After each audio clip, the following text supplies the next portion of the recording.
berdua di sebuah bangunan kecil yang berada di ketinggian tinggi yang menghadap ke arah laut.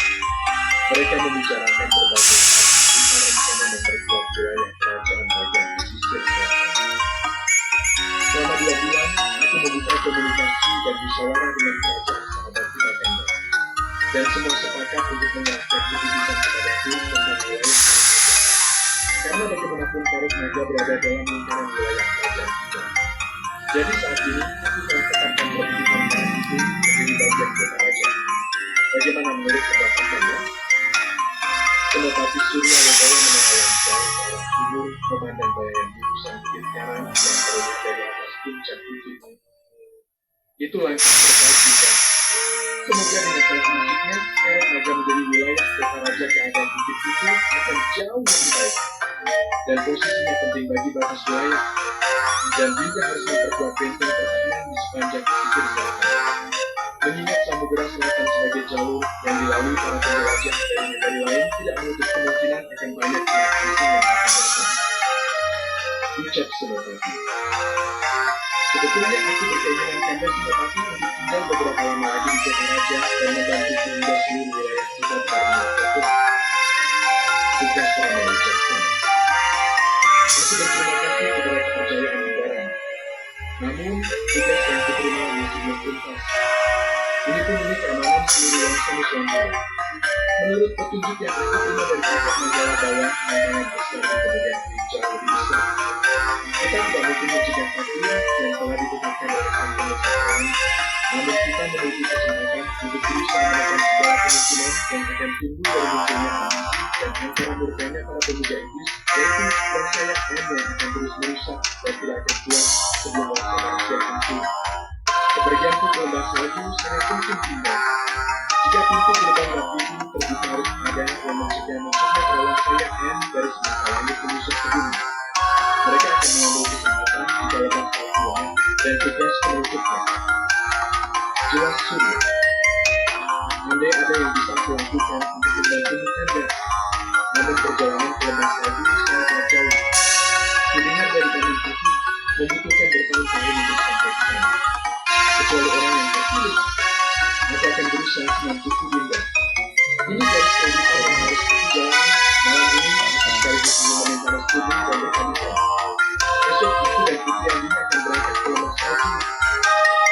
Pendekar Wijaya menyampaikan niatnya untuk melanjutkan perjalanan esok hari. Aku tidak akan menunggu Kanda, walaupun terasa berat bagiku jika kembali harus berpisah denganmu.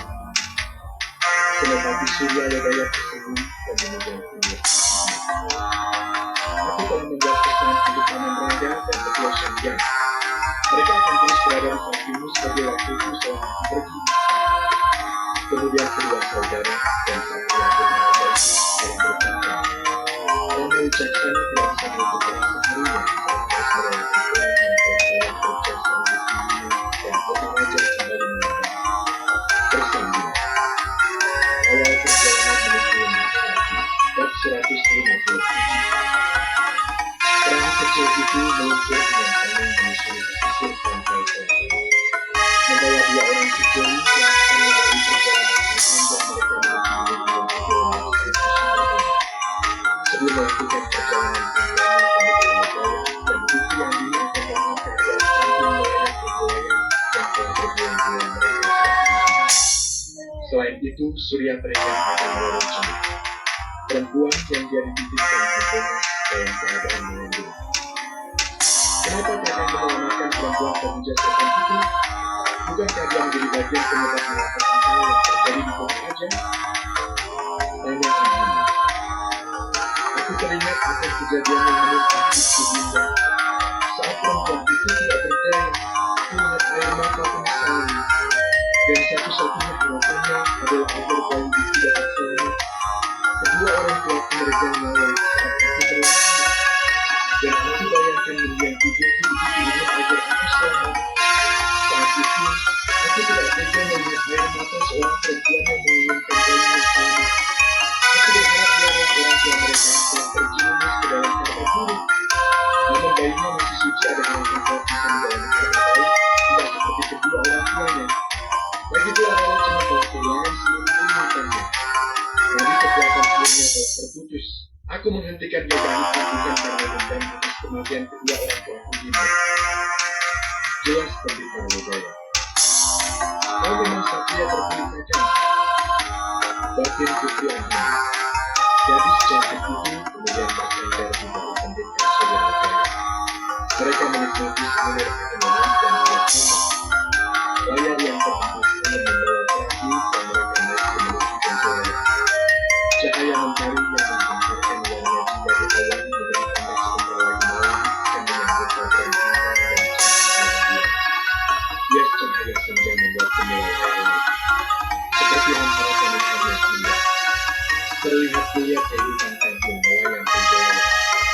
Kini setelah peristiwa memilukan berbulan-bulan yang lalu kehidupan perkampungan itu telah kembali seperti sedia kala. Para penduduk yang tersisa mulai melupakan segala kesedihan. Bahkan Adipati Sanca Enik melakukan kerajaan telah membuka perkampungan lebih luas lagi. Dan penduduk yang berasal dari dua kabupaten yaitu Palembang dan Mayana telah banyak yang bermukim. Tenggolaya tetap menjadi wilayah pemerintahan Kadipaten Palembang. Prajurit yang berjaga di atas menara pemantauan di pesisir melihat sebuah perahu merapat ke arah utara. Kemudian prajurit itu menyerempet memberitahu prajurit di bawah agar memeriksa perahu dan datang dari arah barat. Beberapa prajurit bergegas ke tepi pantai. Melihat Panji yang berada di layar, mereka mengetahui bahwa penumpang yang berada di perahu berasal dari kerajaan Bangkang Palu. Bendera itu sengaja dipasang oleh prajurit agar para penjaga dapat mengenalinya. Beberapa nelayan pun berlarian menuju pantai ingin melihat siapa sosok yang jatuh ke perkampungan nelayan. Pendekar Lodaya berdiri di atas awan prajurit keras dan putih. Sementara di belakangnya berdiri Putri Angin. Perlahan para prajurit itu melihat siapa orang yang berada di atas perahu. Itu Gusti Senopati Lodaya, teriaknya. Mendengar prajurit itu mengatakan bahwa yang datang adalah Senopati Tokoraja, maka para prajurit lain yang berada di sekitar pesisir bergegas menuju pantai. Sebagian prajurit itu adalah para penggawa yang berasal dari Tokoraja, dan mereka mengenal betul akan Senopati Lodaya yang juga adalah mereka.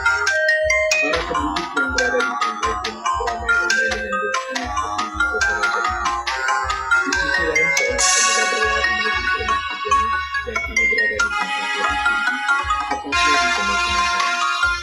Pria parubaya itu masih diberikan kepercayaan sebagai tuan kampung penjara. Saat pemuda itu tiba di rumah Kibonas, tampak rumah itu sedikit ramai oleh kehadiran para perempuan. Pasalnya Roro Ceni telah merasakan perutnya yang penuh puas dan menunggu proses kelahiran. Maka Raji terus menonton proses kelahiran Roro Ceni. Peluk yang telah membasahi tubuh perempuan itu berbaur dengan ketakutan perempuan yang telah menjadi istri sang tokoh hingga selama. Bayi yang dikandungnya dari ibu yang telah bersama Wurang Mereka telah tiba bersama ibu pulang. Selama berada di kampung nelayan itu, Roro Ceni telah banyak tinggal. Para penduduk memperlakukannya dengan baik terlebih perempuan yang masih terlihat cantik itu dengan juga sikap yang baik kepada penduduk. Bahkan Kibonas selalu memperlakukan dirinya seperti keluarga sendiri. Roro Ceni bersyukur pendekar Lodaya telah menceritakan siapa dirinya yang sebenarnya. Walaupun merasa sebatang kara, namun sikap baik para penduduk membuat Roro Ceni memiliki keluarga.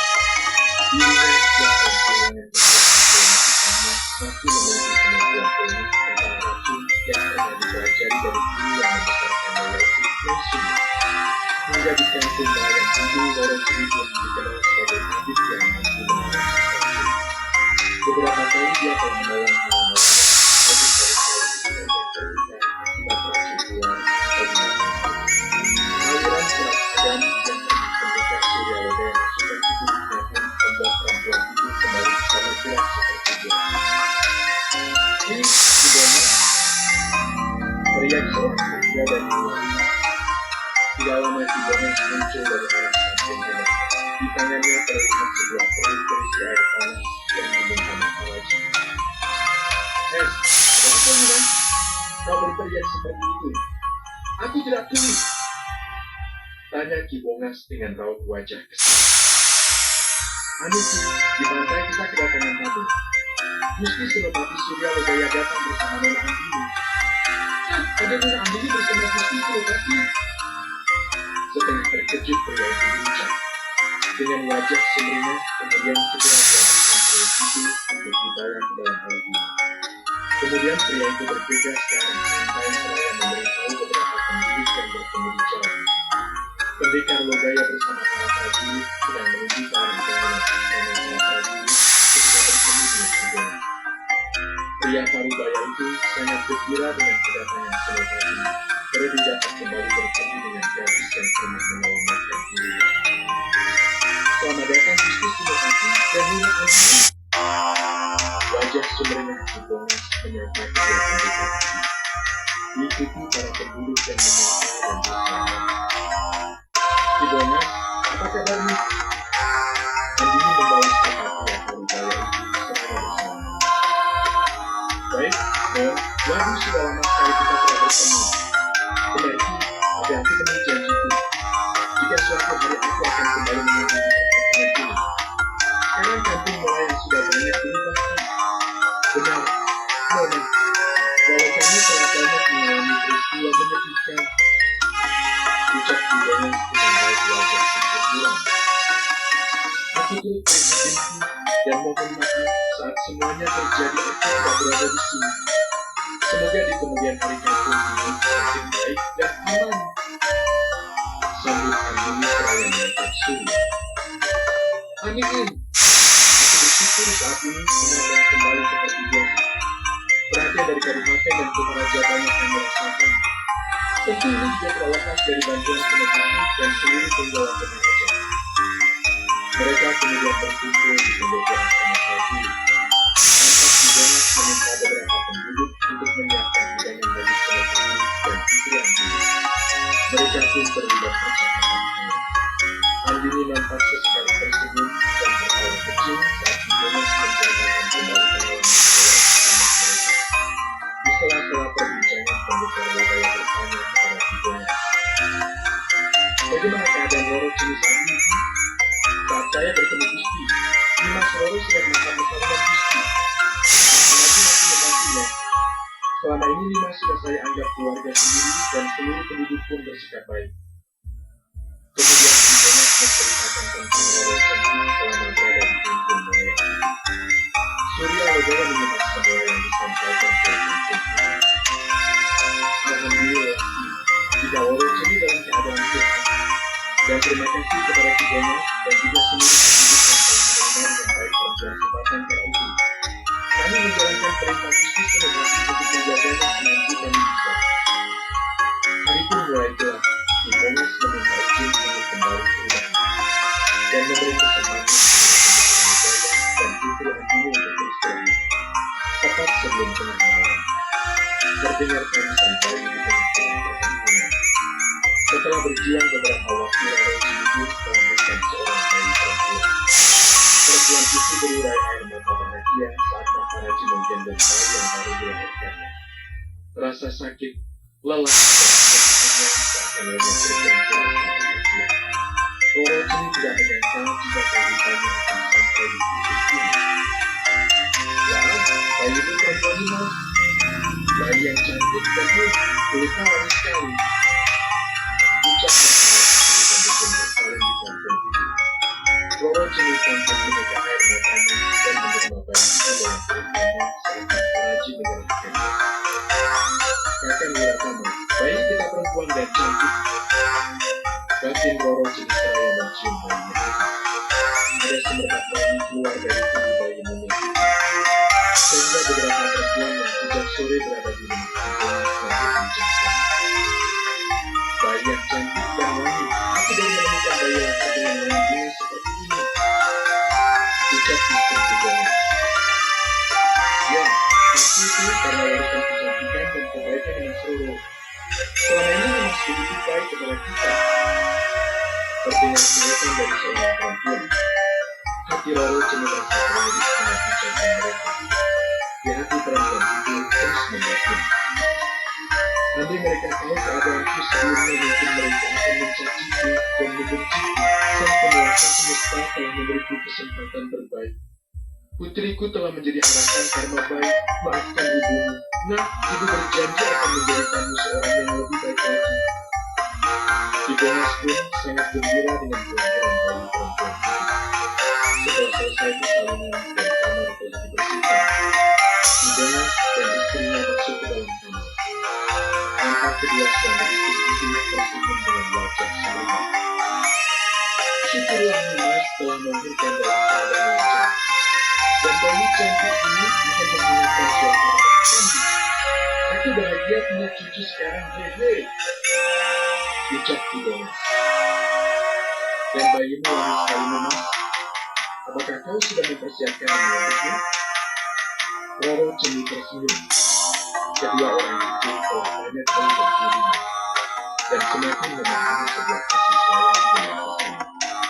Sungguh kehidupan yang jauh berbeda sebelumnya saat dia dibesarkan oleh rumah Kibonas. Beberapa waktu lalu kami berpikir mengenainya untuk mencari jawabannya. Karena selama ini Roro Cemi tidak pernah tahu siapa kedua orang tuanya. Dan kenapa dirinya bisa dibesarkan oleh seorang pemuda asal Meisin yang hidupnya dalam langganan gelap di bawah suasana hangat. Sejenak keadaan ini tidak terdengar Kibonas berbicara. Nimas, aku berkabar gembira.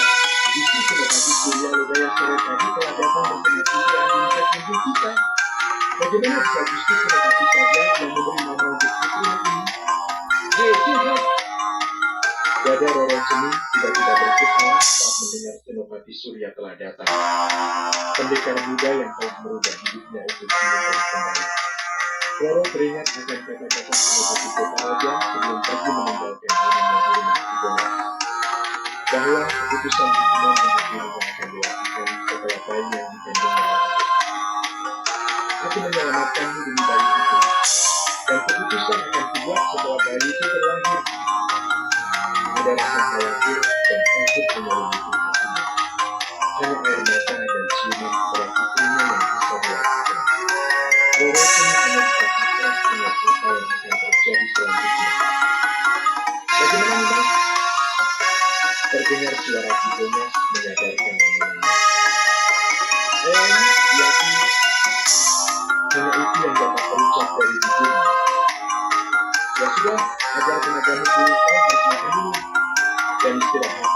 Kamu sudah siapkan bubur untukmu ya. Istri Kibonas berkata dan keluar kamar diikuti suaminya. Sepanjang malam Roro Cemi tidak dapat memecahnya. Bayangan sosok Senopati Kotaraja terus hadir di dalam matanya. Aku tidak pernah merasakan kegelisahan seperti ini. Jika aku pergi meninggalkan anakku di sini, dia akan kehilangan kedua orang tuanya seperti diriku. Jika aku bawa anakku berkawal kecewanya orang-orang yang selama ini begitu sayang kepadaku, merawatku. Tubuh Roro Cemi terasa lemas dan tidak mampu untuk bergerak. Seakan ada kekuatan lain yang mencegahnya untuk bangkit. Keesokan harinya Kibonas menemui Senopati Lodaya untuk mengabarkan bahwa Roro Cemi telah melahirkan seorang bayi perempuan. Surya dan Andini pun memenuhi undangan Kibonas untuk melihat keadaan Roro Cemi. Saat sang Senopati masuk ke dalam rumah Kibonas, nampak Roro Cemi berada di ruang tengah tertidur di sebelah hitam. Bayi yang baru disusuinya nampak tertidur pulas. Perasaan perempuan itu tidak karuan saat melihat pemuda tampan dan gagah itu memasuki rumah bersama seorang gadis cantik yang pernah ditemui di ruang tengah. Bukankah gadis itu yang kakak warna tangkap dan melarikan diri dari keluarga Kirungga? Batinnya, pendekar Lodaya tersenyum seraya memandang bayi mungil yang berada di samping Roro Cemi. Roro Cemi dengan mata berkaca-kaca dan bibir bergetar memberanikan diri berbicara. Mohon maaf Gusti, hamba tidak bisa menyambut dengan baik kedatangan Gusti berdua. Ucapnya lirih. Pendekar Lodaya tersenyum, yang semakin membuat hati Roro Cemi seakan diremas. Bagaimana tidak, pemuda yang selama ini dianggap musuh dengan kamu dan urapannya serta telah menghasilkan kehidupannya sejak kecil masih menunjukkan senyum ini tanpa melihat belajar kebencian. Bagaimana keadaanmu sekarang? Tanya Surya Lodaya. Hamba sudah membaik Gusti. Kau surgaku tidak seharusnya menyebut dirimu hamba. Saat ini kau berada di tengah-tengah keluargaku. Air mata perempuan itu meluncur deras di pipinya. Andini mendekat dan mengusap kepala bayi yang berada di sampingnya. Bayi ini cantik sekali dan wanginya, ucap Andini seraya mencium pipi bayi cantik itu. Pendekar Lodaya kemudian berbicara kepada si Bongas. Maaf Ki, bisakah kalian tinggalkan kami bertiga? Ada yang ingin bicarakan dengan Roro Ceni. Ki Bongas dan istrinya pun segera keluar dari ruangan dan menunggu mereka dengan diri berbincang di teras bersama beberapa kali. Gusti, kami telah siap dengan apapun keputusan Gusti. Roro berkata lirih dengan ciuman bagi putri. Apakah penuhi janjiku Roro Ceni? Masa lalu yang telah terjadi adalah karma yang harus kau pertanggungjawabkan. Kini bayi mungil itu adalah harapan masa depanmu, dan karena baikmu, sang penguasa semesta telah menentukan rencananya atas hidupmu. Ketahuilah, aku tidak akan menghukummu dengan kebencian dan dendam. Aku hanya memintamu tebuslah semua masa lalumu dengan membesarkan bayi suci ini untuk tumbuh menjadi manusia yang membawa karma baik bagi kehidupan. Roro Ceni terdiam mendengar apa yang mengucapkan Senopati Suryawijaya. Maksud Gusti? Tanya perempuan itu. Aku memaafkanmu dengan satu syarat. Lanjut Pendekar Lodaya. Mendengar ucapan pemuda itu, tangis Roro Ceni pecah. Dengan terisak-isak perempuan itu mengeluarkan dirinya dari ruangan dan bersimpuh menghadapi Senopati Sodaraja yang telah mengunjunginya. Jika Gusti memegang leher saya saat ini, saya siap Gusti. Roro masih merasa tidak percaya dengan apa yang didengarnya. Andini berusaha menahan tubuh perempuan itu saat akan bersujud di kaki posisinya. Kalau kau mati lalu siapa yang akan menemani gadis cantik ini? Dia sangat membutuhkan kasih sayang di Roro Ceni. Tugas Andini. Pendekar Lodaya meneruskan kata-katanya. Aku akan mengirim surat ke Jotaraja dan apapun isi surat itu kau harus menerimanya. Ini demi kebaikan putrimu Roro Ceni, dan kau harus berjanji padaku untuk melaksanakannya. Karena keputusan terakhir ada di tangan Raja yang Wicaksana, penguasa tertinggi Jotaraja. Roro Ceni kembali bertanya-tanya dalam hatinya. Namun dirinya tidak dapat berbuat banyak selain mengikuti apa yang dikatakan Senopati. Oya, pendengar bayi ini belum diberi nama. Apakah kau telah mempersiapkan nama untuk bayi cantik ini?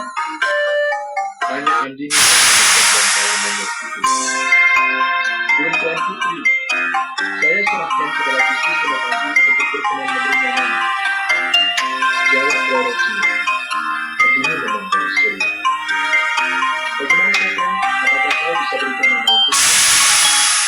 Pendekar Lodaya tersenyum lalu mencoba mengendong bayi perempuan itu yang bertanya. Pemuda itu pun menggoyangkan tangannya mengenai bayi itu agar tidak menangis, kemudian menciumnya. Wangi sekali, ada pancaran rasa bahagia di hati Roro Ceni melihat wajah tampan pemuda itu dan itu sangat menggendong putri kecilnya. Pendekar Lodaya kemudian memejamkan matanya seperti sedang merasakan sesuatu. Kemudian tersenyum. Aku beri nama bayi ini Dewi Citrawati. Semoga kelak bayi yang harum ini bisa membawa keharmonisan di kehidupannya kelak. Dewi Citrawati. Batin Roro Ceni. Perempuan itu tersenyum dan merasa bahagia tinggi bayi monyet yang harum itu telah memiliki nama yang indah. Suasana pun menjadi hangat. Walaupun masih menunggu keputusan atas surat yang akan dikirim ke Jotaraja, Roro Ceni merasa telah terbebas dari ikatan kegelisahan. Berikutnya, Senopati Suryawijaya membuat surat yang ditujukan kepada Raja Rama Wicaksana serta Raja Setra yang meminta seorang perwira muda untuk segera membawanya ke Jotaraja agar mendapatkan jawaban segera sebelum dirinya melanjutkan perjalanan. Bersambung. Menjadi istri Senopati bab 158. Rama Wicaksana sedang berada di ruang pertemuan bersama Pati Buana dan para penasihat kerajaan. Mereka sedang mengadakan musyawarah untuk menentukan siapa yang akan mewakili posisi senopati kerajaan selama senopati Suryawedaya melakukan pelenggaraan. Dari hasil musyawarah itu telah diambil keputusan bahwa Adipati Sentani yang kini memimpin Kabupaten Mayana telah ditugaskan kembali ke pusat kota raja dengan gelar Tumenggung Sentani. Perwira senior yang telah banyak pengalaman dan kesetiaannya kepada kerajaan itu dianggap pantas untuk menduduki jabatan sebagai wakil panglima mereka Senopati Suryawedaya.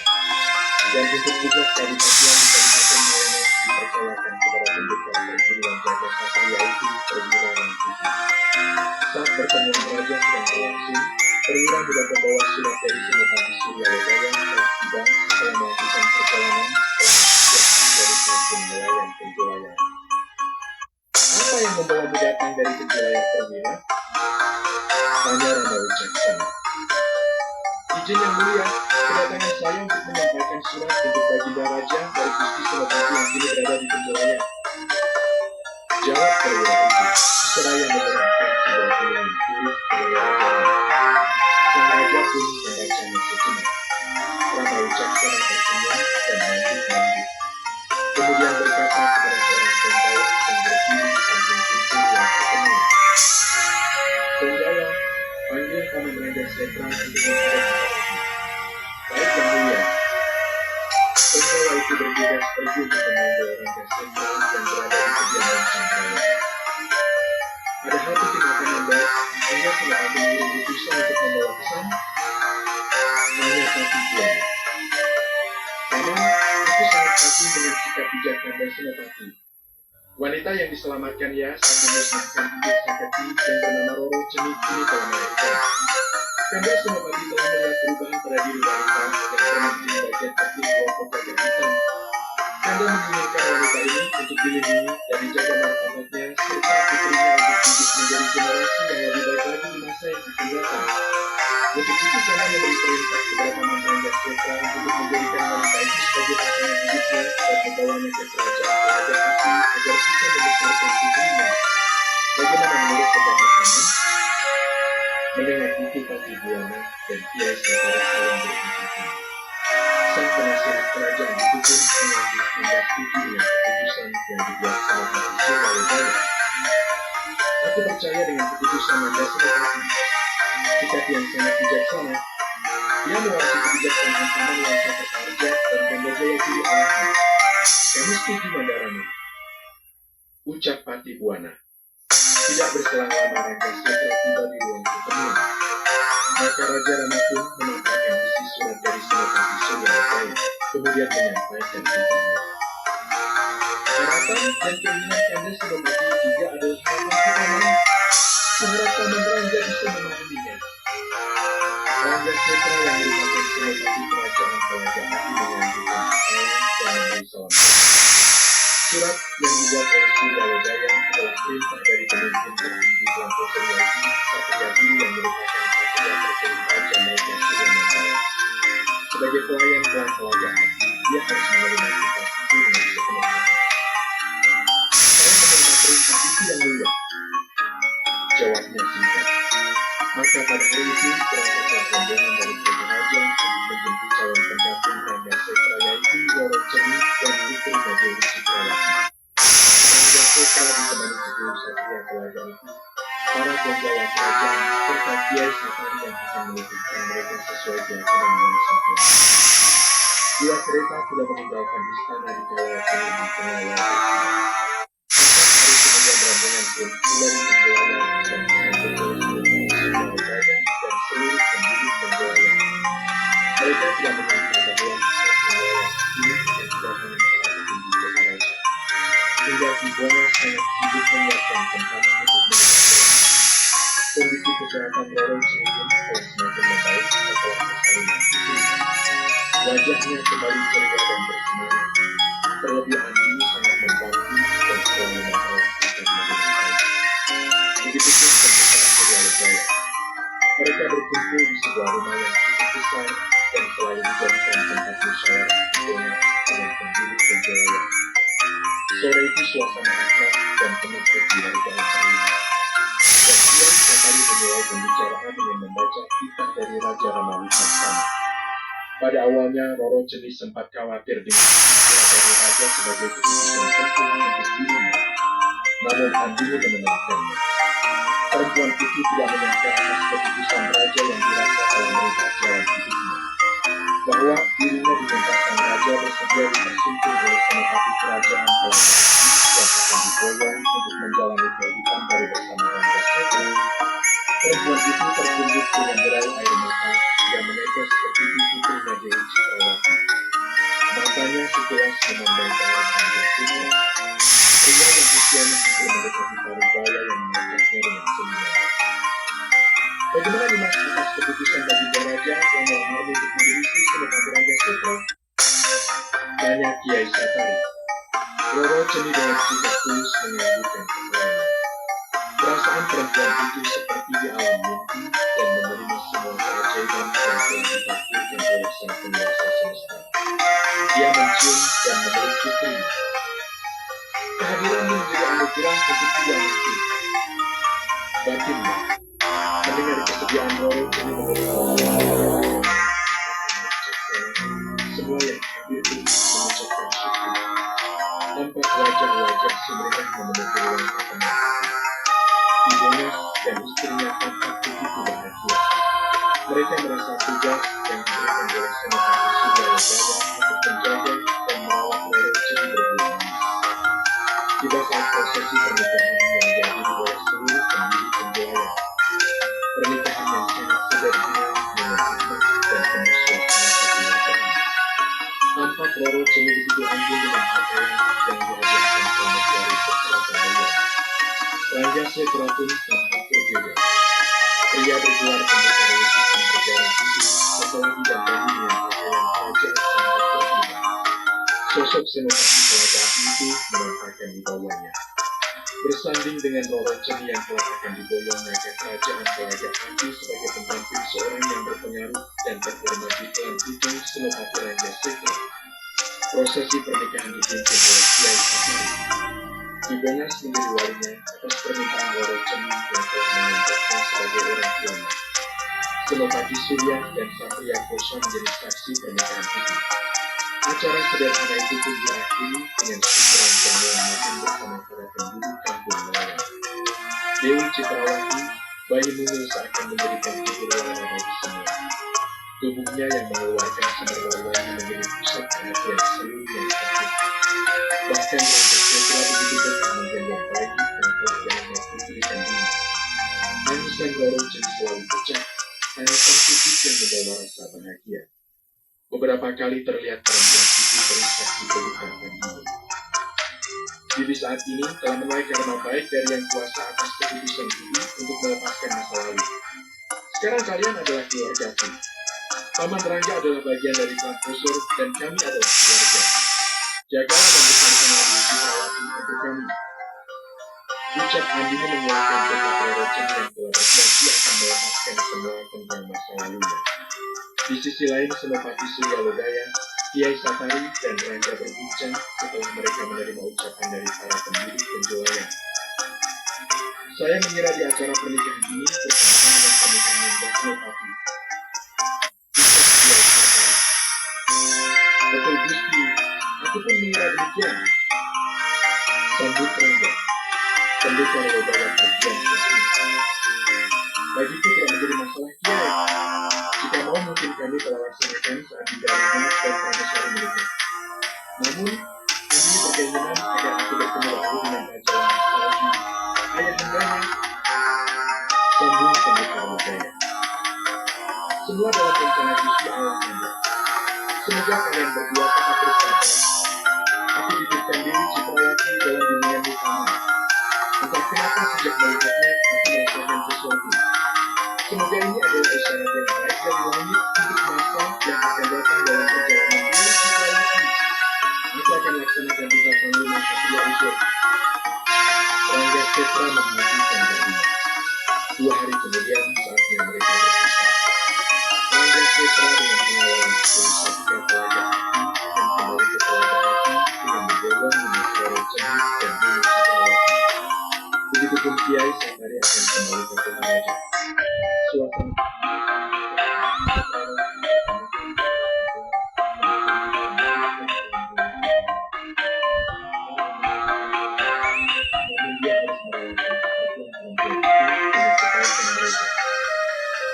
Suatu saat kita akan bertemu kembali kami, ucap pendeta Rodaya. Sampaikanlah salam dari kami untuk Paduka Eberos, dan kami akan selalu siap kapanpun jika dibutuhkan oleh satuan ini.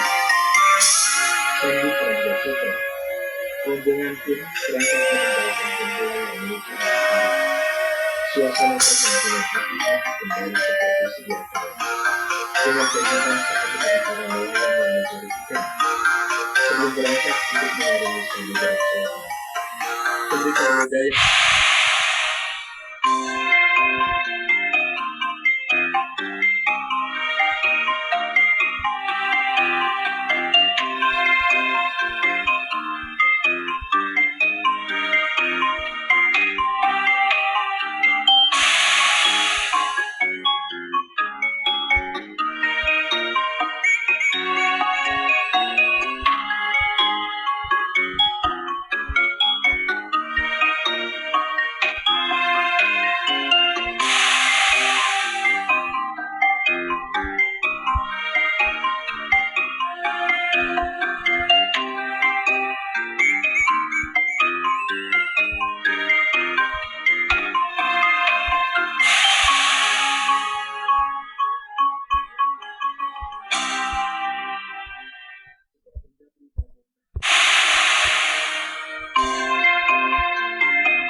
baju jirah emas merah cantik dan menjadi ketunan kecil.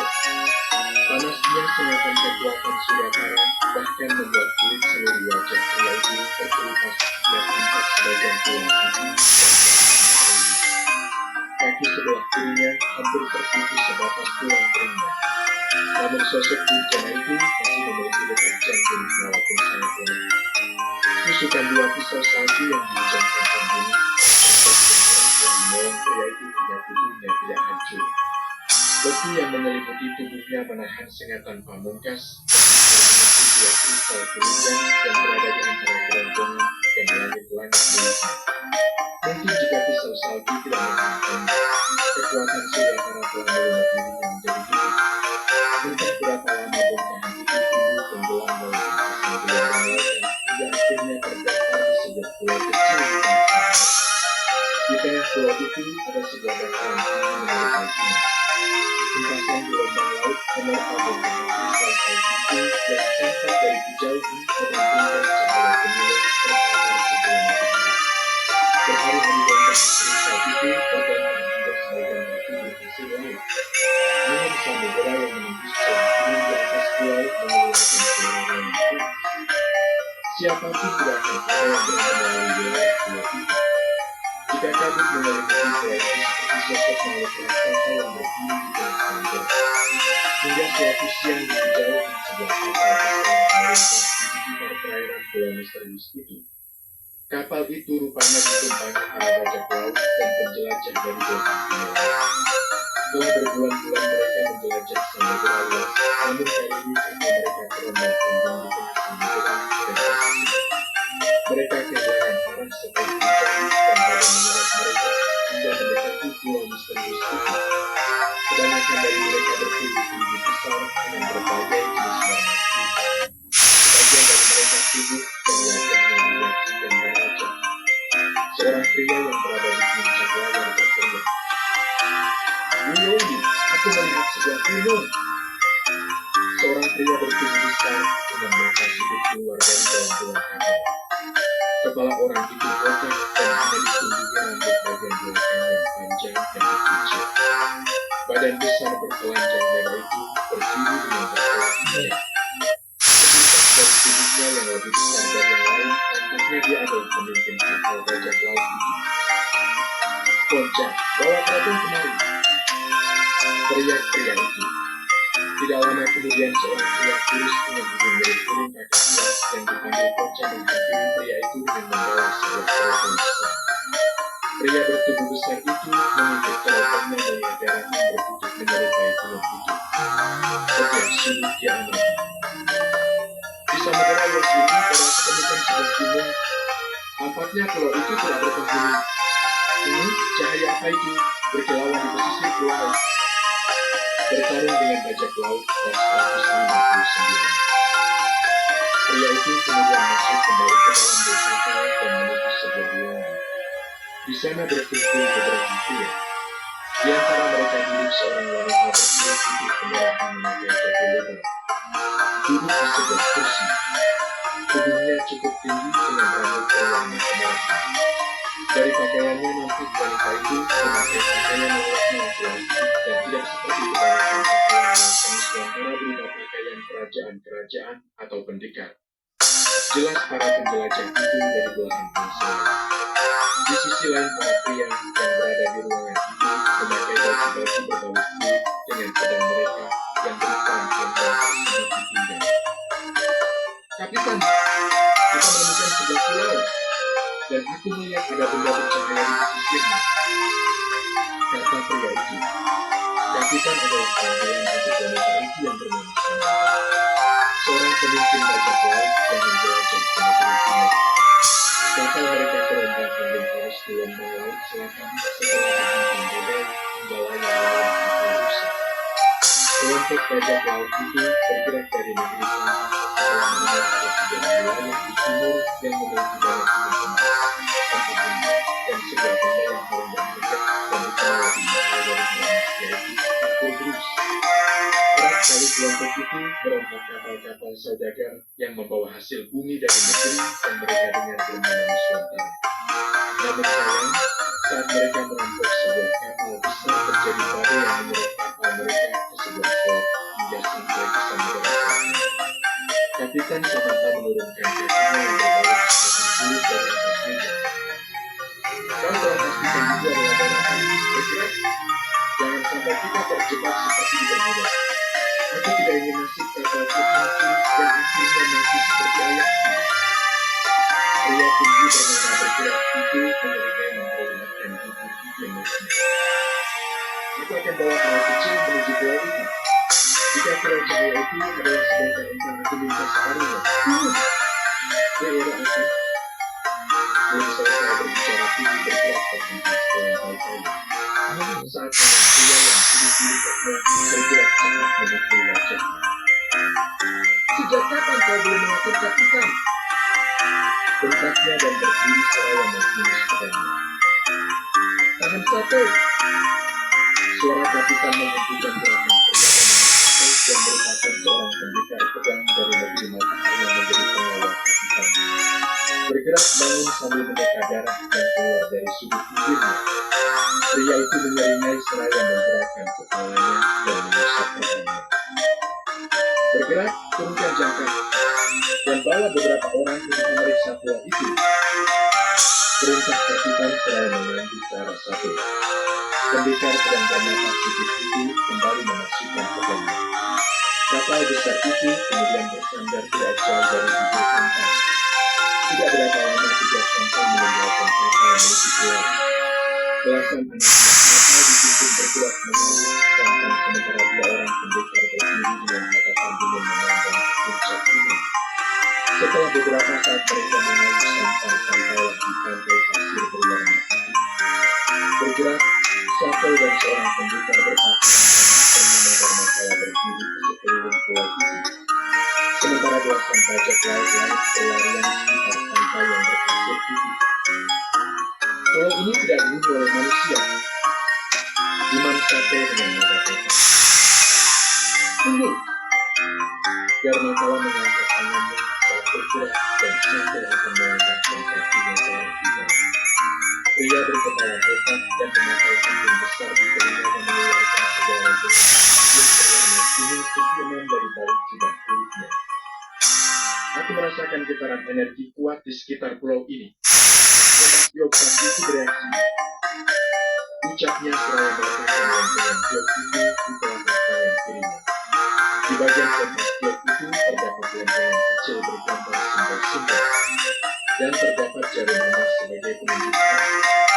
Sesaat jarum itu berputar-putar, mata pria itu terbelalak. Tidak mungkin. Kristal biru Kuninga dan kristal Transfusion ada di pulau ini. Dengan nada bertanya, pria itu berkata sambil pandangan yang berkeliling mengikuti arah jaring yang bergerak-gerak. Jika kristal salju Oser ada di tempat ini, artinya pedang yang telah beri kain lenyap itu tidak jauh dari tempat aku berdiri. Jika aku memiliki pedang itu, maka para pendekar pedang negeri Matahari akan bertukuk lutut kepadaku. Batin saja. Diam-diam matanya melirik ujung jaring sampai setiap saat melihat posisi yang kuat. Tanpa menunggu, kaki Sato melesat ke sebelah sisi pulau di ujung langit dan manakala mereka berlari, seakan berlomba mengandalkan kekuatan masing-masing. Di benak mereka siapa yang dapat memiliki benda itu mereka lah yang akan berkuasa. Bergerak hanya menggelengkan kepala melihat pintu kedua orang itu. Mereka berlari seperti dikejar tentu saja. Dia pun berlari kecil mengikuti arah kedua pendekar itu. Tampak di kejauhan belasan orang bajak laut mengerubungi sebuah tempat berkilau yang baru saja mereka temukan. Dharmakala melesat ke udara dan berteriak, "Jangan ada yang menyentuh benda itu!" Tubuhnya mendarat tepat di depan para bajak laut yang tinggal beberapa yang menyentuh bongkahan kristal di hadapan mereka. Sato pun tiba. Pria itu memegang pedang samurai-nya.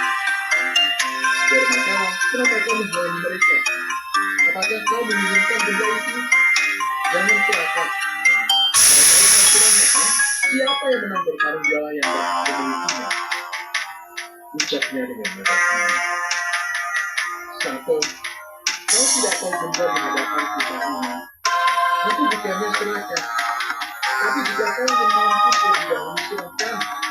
Dan kalian manusia-manusia barbar, siapa yang ingin lebih dulu menyentuhnya? Lakukan. Jelas Dharmakala. Aku yang pertama kali melihatnya. Aku yang lebih berhak menyentuhnya. Hei, hei, hei. Teriak seorang anggota bajak laut dengan tangan memegang sebuah kapak. Dharmakala dan Sato mundur beberapa langkah. Tubuh mereka merasakan tarikan kekuatan besar yang membuat mereka waspada dan tidak mau beresiko. Pria bersenjata kotor itu terkejut dan merasa menang. Mereka bukanlah para pendekar dari negeri timur seperti Dharmakala dan Sato. Mereka para bajak laut barbar yang hanya mengandalkan kekuatan fisik, hingga tidak merasakan apapun. Bergerak yang melihat wajah kedua pendekar itu hanya terdiam dan ingin tahu apa yang sebenarnya akan terjadi. Pria berkapak itu meminta kedua temannya membersihkan pasir yang menutupi sebagian bongkahan kristal itu dan menggali di setiap sisinya. Kini bongkahan itu terlihat utuh. Saat mereka menyentuhnya ada hawa dingin dan sejuk di telapak tangan mereka. Namun tiba-tiba mereka bertiga melompat mundur saat kabut tipis salju yang menyelimuti bongkahan itu menghilang dan menampakkan isi di dalamnya. Tampak sesosok manusia berbaju jelah warna emas yang tertuak di bagian dadanya. Ada manusia di dalamnya! Kekik pria berkata. Bergerak yang bertubuh lebih tinggi mencoba melihatnya. Benar saja, di dalam bongkahan kristal itu nampak manusia yang sebagian wajahnya hancur hingga terlihat tulang pipi dan rahangnya. Namun perhatian pria barbar itu tertuju kepada bongkahan kirap emas yang dipakai sosok itu. Sebagian wajahnya yang lain tertutup topeng yang terbuat dari emas juga. Emas, kakak, mayat ini memakai baju emas. Lihat, kakak. Dia bergerak seraya menuju ke dalam bongkahan. Biar ku pecahkan saja bongkahan ini, kata pria berkata. Tunggu, sebaiknya kita bawa saja benda ini ke kapal. Biar kapitan yang putuskan. Ujar Sato. Hei, jika kapitan yang putuskan kita yang menemukannya pasti gigit jari. Kami pun hanya mengambil bagian sedikit saja dari emas itu. Pria berkapak itu bersikeras bahwa mereka akan memecahkannya. Adik-adik, Sato menghunus pedangnya dan menempelkannya di leher pria itu. Tampak garis merah terlihat, menandakan bahwa pedang itu sangat tajam. Baru menyentuh kulit telah meninggalkan luka yang mengeluarkan darah. Pria berkapak itu mengangkat kedua tangannya. Akhirnya dengan susah payah mereka membawa pedang itu ke atas kapal. Kapitan Samantha memandang bongkar itu dengan tatapan tajam. Dia meminta beberapa anak buahnya agar bongkar itu dengan cara Darmakawa terus memperhatikan bongkar buahnya yang terus bereaksi. Tidak hanya kristal biru itu, tapi getaran keberadaannya terasa kuat. Batinnya, apakah manusia ini penghuni spiritual itu? Gumam kapitan seraya memperhatikan matanya. Aku rasa bukan kapitan. Jika dia penghuni pulau, tentu ada penduduk lain. Dan kau lihat pakaiannya. Bagaimana dia bisa membuat pakaian jiras seperti itu dan berbahan emas? Sambut Darmakawa. Dan kristal es ini, siapa yang pertama kali menemukan benda ini? Tanya kapitan. Jawab seseorang. Pecahkan kristal itu, Tom. Perintah kapitan. Pria berjangkat yang bernama Tom itu mendekati bongkahan kristal. Kemudian dia menghujamkan tapaknya tepat di bagian kepala matahari. Crack crash. Setelah 2 kali hantaman tapak bongkahan itu mulai retak. Demi akhirnya, kristal itu terbelah menjadi beberapa bagian. Semua yang berdiri di dekatnya mundur. Saat tubuh yang terlihat mendekat itu mengeluarkan asap. Darmakawa dan Satya mundur menjauh dan mereka berusaha menjaga kapitan. Kedua pendekar itu menatap ke langit.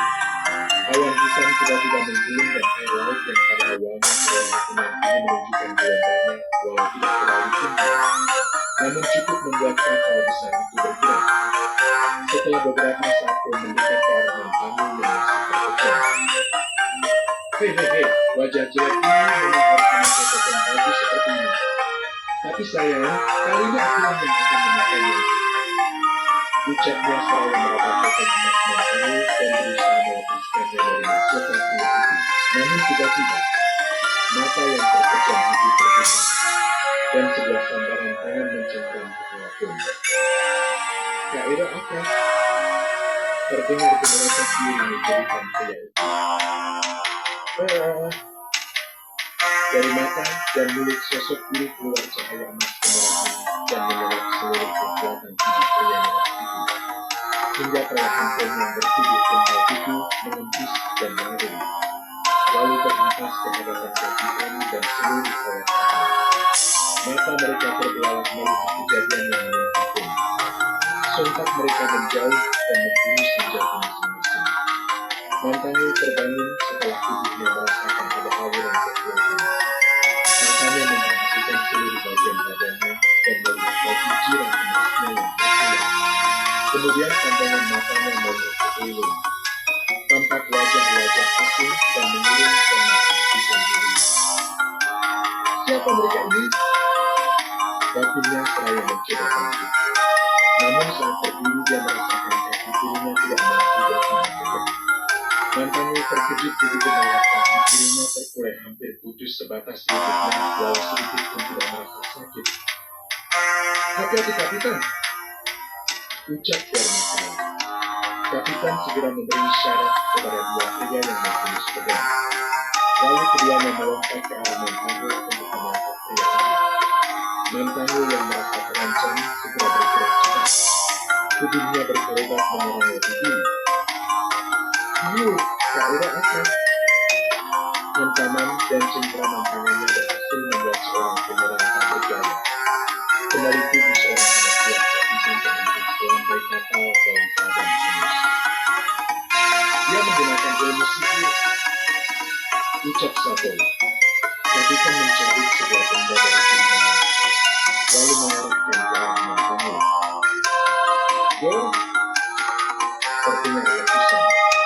Benda yang berada di tangan kapitan melepaskan pukulan belakang kaki dan menghujam ke tubuh Mantangu. Pria itu tidak bergeming dan matanya menatap kapitan seraya mengeringai. Hei, senjata rahasiamu cukup bagus. Sekejap Mantangu telah berada di depan kapitan dan tangannya merebut benda itu lalu meremasnya. Darmakawa tahu bahwa sosok yang berada di hadapan mereka adalah seorang pendekar, segera dia mengangkatkan pedangnya dan pukulan cepat segera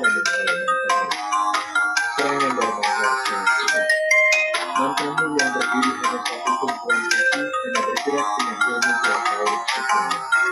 Ia mencoba bertahan dari benturan jurus-jurus Dharmakala. Tapi bukannya Mantanggul sang pemimpin golongan hitam sudah tidak dapat mengatasi pendekar asing itu. Sebuah hentakan telapak tangan berhasil mendorong tubuh Dharmakala. "Oh, how you ember!" Terdengar dentuman saat Dharmakala menahan dorongan itu dengan kekuatan tenaga dalamnya. Pendekar dari gumpa itu terdorong ke belakang. Sato pun tidak tinggal diam, samurai di tangannya bergerak cepat. "Cedera, Reka!" Sebuah sabetan yang memutuskan kaki kiri Mantanggul yang sebelumnya hampir putus. Mantanggul mulai geram. Namun pria itu baru menyadari jika dirinya berada di tengah-tengah orang asing yang telah melarikannya. Matanya melihat goncangan kristal es yang berserakan di lantai. Ingatannya mulai kembali saat terakhir bertarung bersama pendekar di kedua bawah. "Kenapa aku berada di tengah-tengah mereka? Dari wajah asing ini sepertinya mereka sekelompok manusia laut. Apakah mereka bajak laut seperti yang pernah didengar dari Karnajaya saat dia menukar emas dengan bola api? Jika demikian, hei, aku bisa menjadikan mereka budak-budakku." Mantanggul melirik ke arah seorang bajak laut yang memegang tombak-tombak. Dengan cepat, dia bergerak menyambar orang itu dan memukulnya dengan ilmu di larasnya asap hitam dan keluar dari telapak tangannya membuat orang itu menjerit dan berobos seketika dengan tubuhnya hitam. Tombak di tangannya kini bisa membuat tubuh bagian kiri Mantanggul bisa berdiri tegak. Melihat kecepatan dan kehebatan lawannya, para bajak laut itu semakin waspada. Telah 3 orang kawan mereka binasa dengan menewaskan. Kapitan memberi syarat agar semua anak buahnya